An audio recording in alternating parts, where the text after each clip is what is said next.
Himala o biyaya? 76 anyos na babae na wala umano ang stage 4 cancer dahil sa isang iniinom. 68 anyos namang nanay gumaling sa diabetes sa bisa ng natural na suplemento rin. At dating security guard, hindi lang gumaling sa high blood, kundi umasenso rin daw ang buhay dahil sa pagtitinda ng masustansyang inuming ito.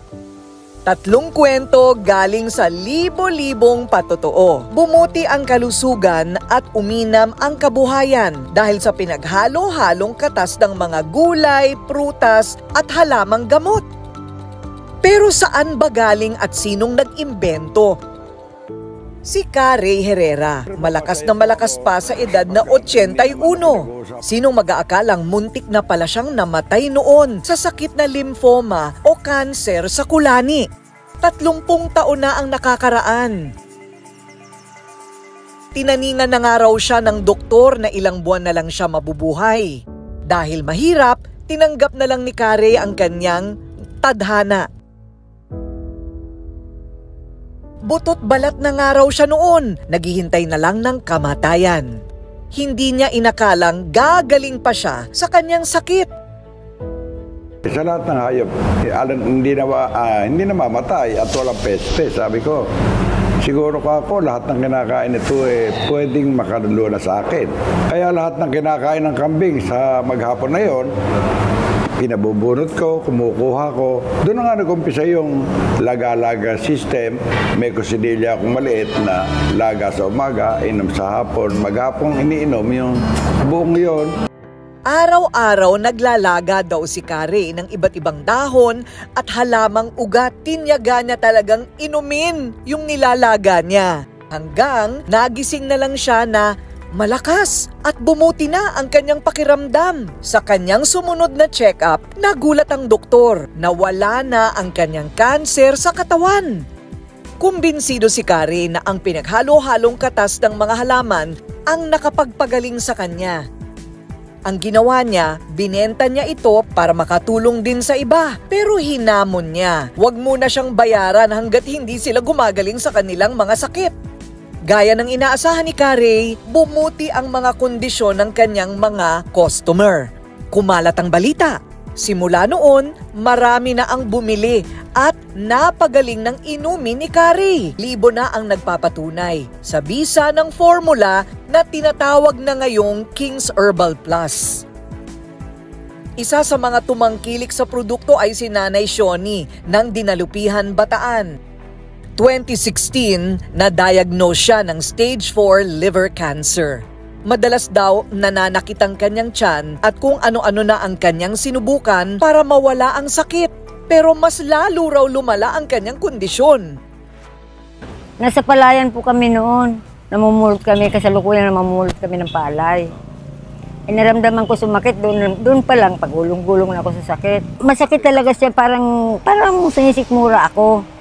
Ngayon sabi ko, maglaga kaya ako ng kung ano-anong dahon man lang. Naglaga ako, lagyan ko ng tuba. Hinihilot ko, umiinom ako nilagang luya, wala pa rin.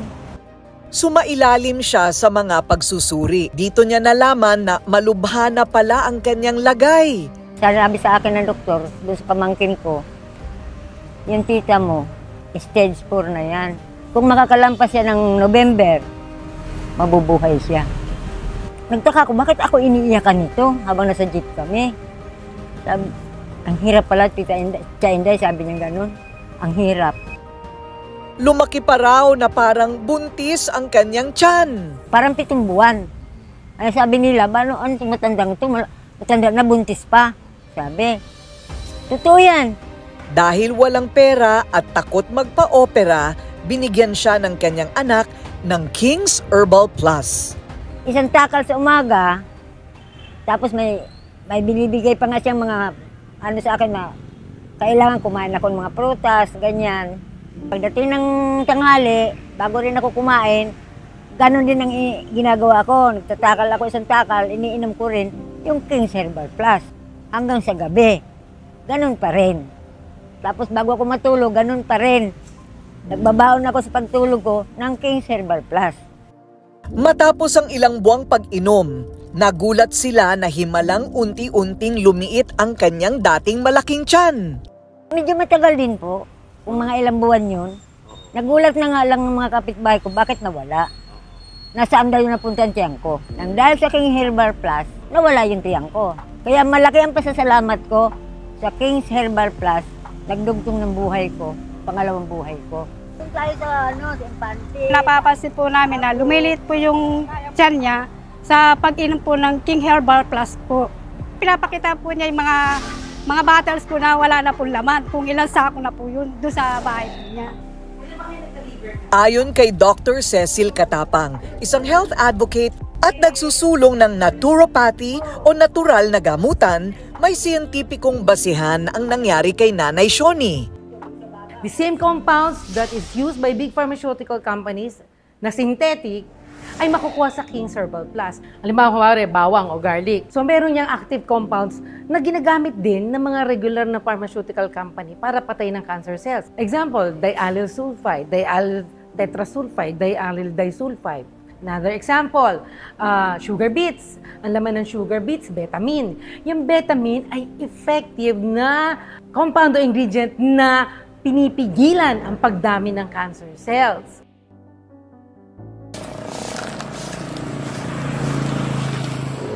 Iba naman ang kwento ng 18 taong gulang na nakikipagbuno sa diabetes, si Mercedita Rizari ng Hain, Nueva Ecija. Sabi ng doktor, malabo na raw mawala sa kanya ang mataas na blood sugar niya. Pero laking pasalamat niya nang ipakilala ng kanyang kabaryo ang magic formula ni Kare. Nakilala ko po ang King Herbal Plus na mayroon na pong 7 taon.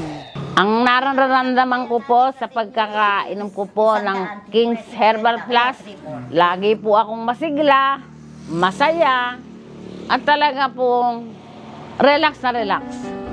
Lumakas daw agad ang pakiramdam ni Aling Mercedita dahil sa herbal drink. Kahit mangutang pa raw siya ng pera, basta lang makabili at makainom ng miracle drink na ito para mabuhay ng matagal. Konti pa lang po ang aking King Herbal Plus, ay nako, gumagawa na po ako ng paraan na kahit po ako yung mangutang. Ang ginagawa ko, iinom na lang po ako ng King Herbal Plus, 15 minutos. Malakas na naman ako. Talagang may power. Nasa top 10 killer diseases ng mga tao ang diabetes. Nagiging dahilan nito ng pagkabulag, komplikasyon sa bato, stroke at atake sa puso. Isa lang si Aling Mercedita sa mahigit 800 milyon na may diabetes sa buong mundo. Batayan sa datos ng World Health Organization. Kalahati raw nito ay hindi umiinom ng gamot na pangontra sa sakit. Sa Pilipinas, hindi na bago ang paggamit ng mga natural na inumin para bumaba ang blood sugar. Marami nagkiklaim bakit nakakatulong din daw ang King's Herbal Plus sa diabetes.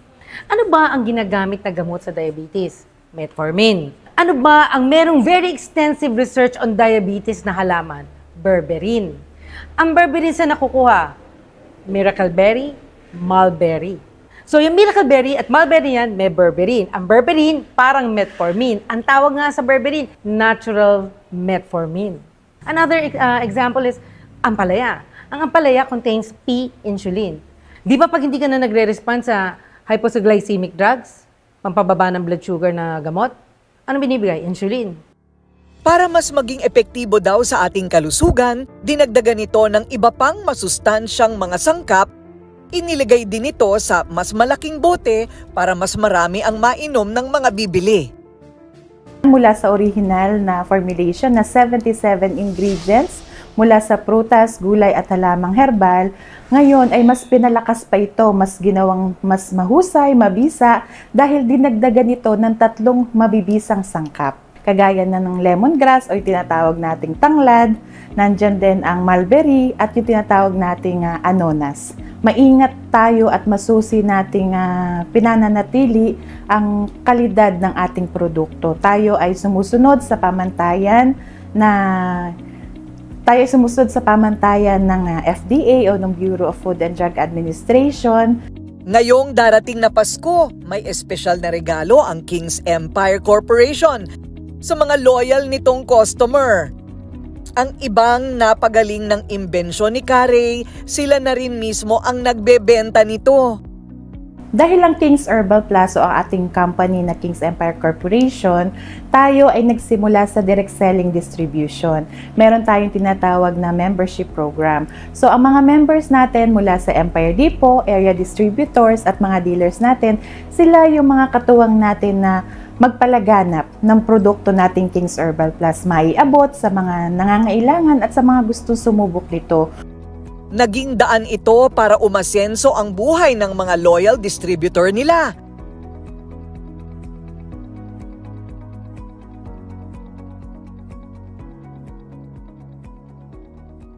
Isa na dito si June Batolina ng Quezon City. May iniindang high blood pressure noon. Naging normal raw ang estado ng kanyang dugo at yumaman pa sa pagbebenta ng suplemento. Dati siyang security guard sa isang bangko. Ngayon, isa na siyang distributor na milyonaryo. 2 sa 3 niyang anak ang napagtapos niya sa kolehiyo. Nakapagpagawa ng bahay at nakapagpundar ng sasakyan. Nakatulong sa kalusugan ko, nakatulong sa pamilya ko, nakatulong din sa ibang tao. Dahil padami ng padami ang gustong sumubok sa produkto ni Carey, mas madali na rin ngayon itong ibenta.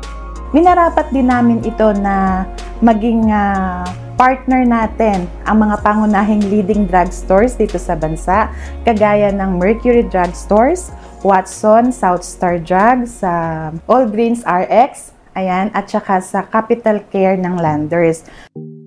Sa dami ng naglalabasang mga sakit ngayon, may pag-asa pa rin pala tayong maging malusog sa natural na paraan dahil abot kamay naman natin yan.